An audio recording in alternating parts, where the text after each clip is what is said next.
I am Alfred Packer, aka the Colorado Cannibal. In 1843, me and a group of miners went up into the mountains.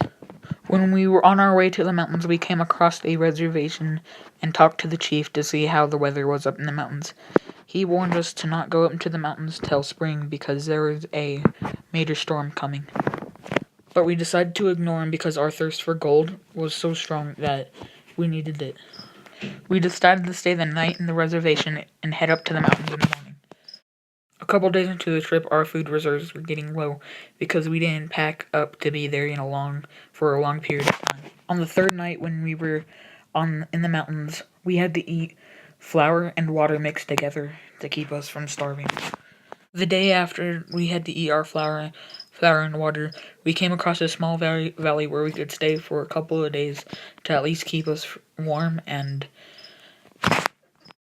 out of the cold weather from the snow. That night, one of our group members, Belle, said, "Tonight we will be eating my moccasins because we are completely out of food." And all we could find was rosebuds and pine gum. So we helped him clean his moccasins from fur and boil the moccasins up. The next day we found pine gum, and we were so weak when we ate it, it made us sick from the lack of energy that we had. That day I decided to go hunting and see if we can get food. The day turned out to have no food, and when I got back it was dark and there was a shadow standing in front of the fire.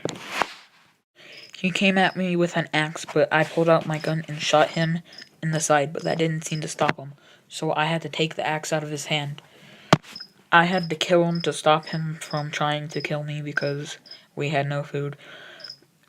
After I had killed him, I had found the other bodies of our group that were cut up into pieces and cooked on the fire. So I had no choice to either live or die, so I had to eat the cooked pieces of the human. It made me sick, but it was helping me get better. In the morning, I decided to head back to town, but I still was so hungry that I could barely move, so I had to eat more of my partner's. It made me sad and sick, but I had to eat it to get back to town. When I got back to town, I told my story of how one of our group members decided to kill our group and try and eat them.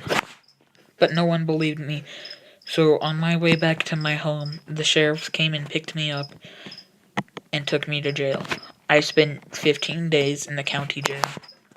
On the 15th day after my trial, I was sentenced to 40 years in the state prison in Pueblo. On my way to prison, a newspaper reporter decided to interview me, and he asked why I ate the people. They called the interview "The Man Who Ate Human Jerked Beef." When I got into jail the first day, I escaped and was sentenced back to jail. And when I was in jail, I had many reviewers come review me, but in the end, it was just a matter of survival. The end.